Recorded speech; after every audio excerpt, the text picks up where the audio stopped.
Okay, stop. Stop. I gave you love.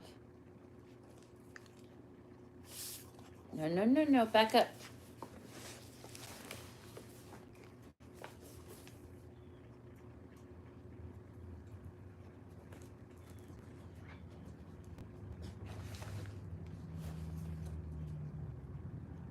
Okay, so we're reading about the shadow aspects of our archetypes. So this is chapters called The Shadow and Your Divine Potential.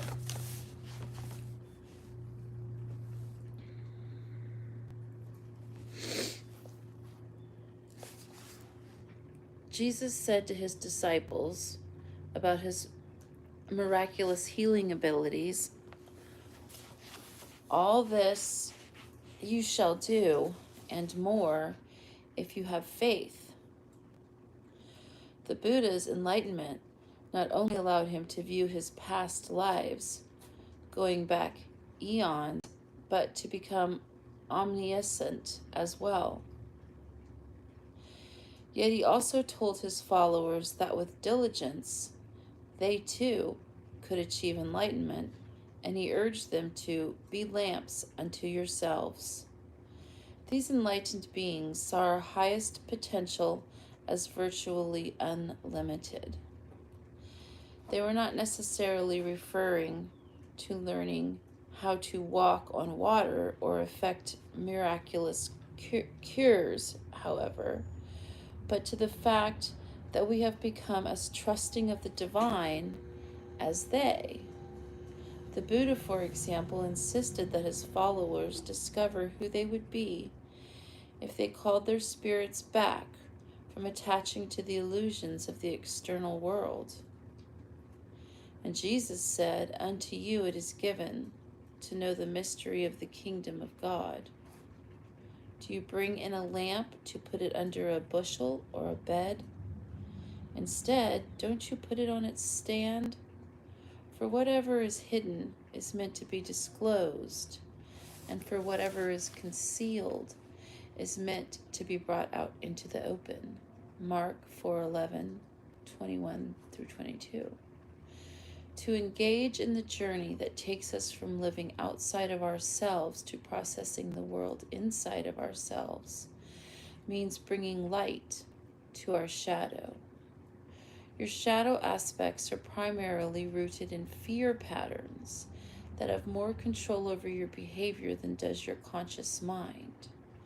This limits your ability to make choices in which you are aware of your motivations.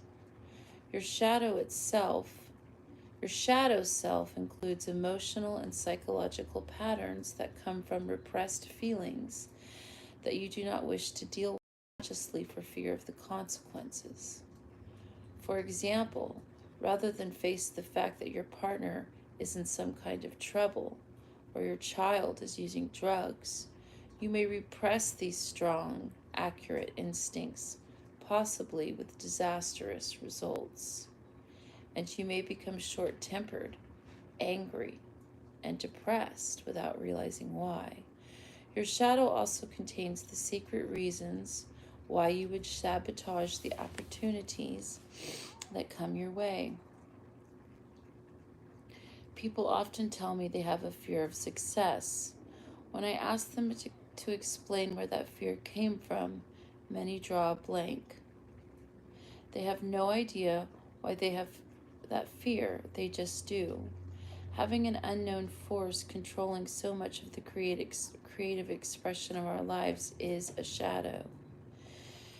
Eventually, we have to confront each of our shadow aspects. This exploration into our shadows is so complex that it may be one reason why Eastern philosophy maintains that we need many lifetimes to achieve liberation. Your highest potential, then, is that part of you that is not limited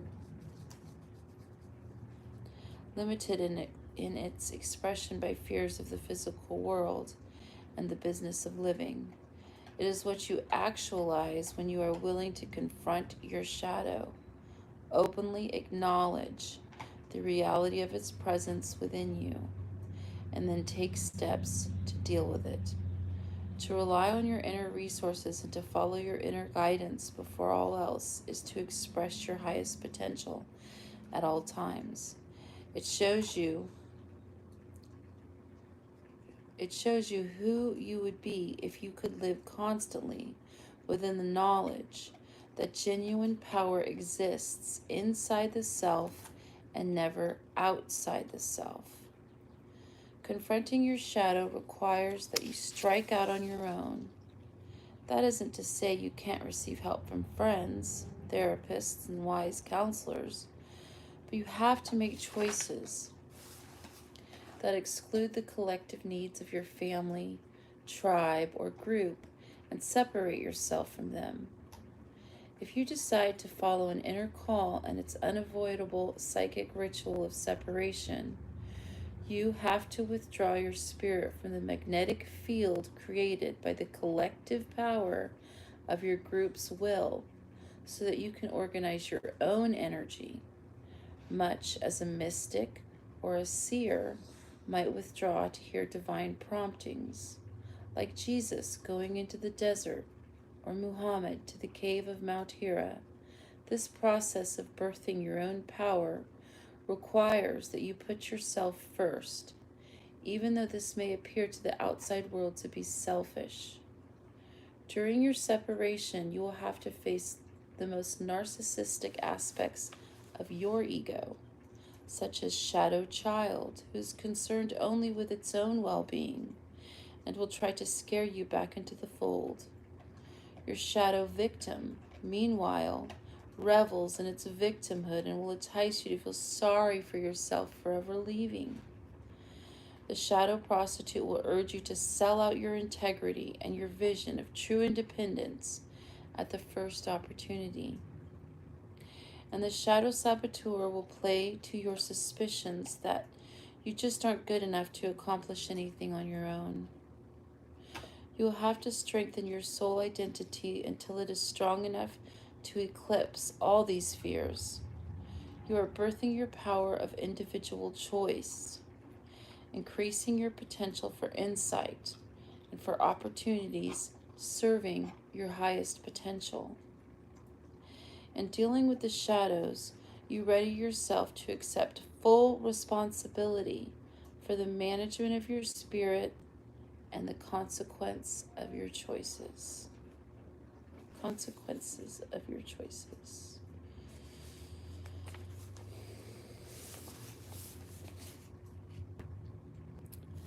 Archetype that we left off at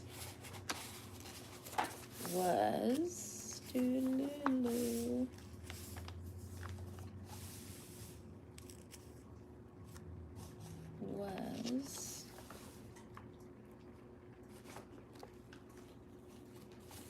gossip. So we're going to read guide. The guide takes the role of teacher to a spiritual level, teaching not only the beliefs and practices that make up established religions, but also the overarching principle of seeing the divine in every aspect of life. Clearly, you do not have to be a professional preacher or guru to have this archetype, as we can all learn to lead others spiritually by developing our own intuitive spiritual awareness and passing on whatever we have learned with genuine humility. To count this archetype as part of your support group, however, you will need to discern in your life a continuing pattern of devoting yourself to teaching others from your own spiritual experiences.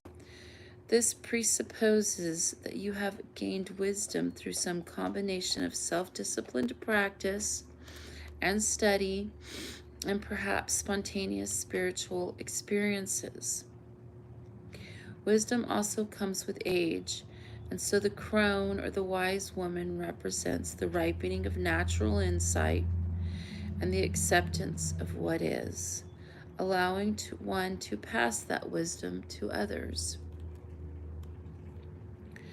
The shadow aspect of the guide is visible in many modern televangelists and gurus of various traditions who are more interested in financial gain and controlling their followers than in imparting genuine spiritual insight.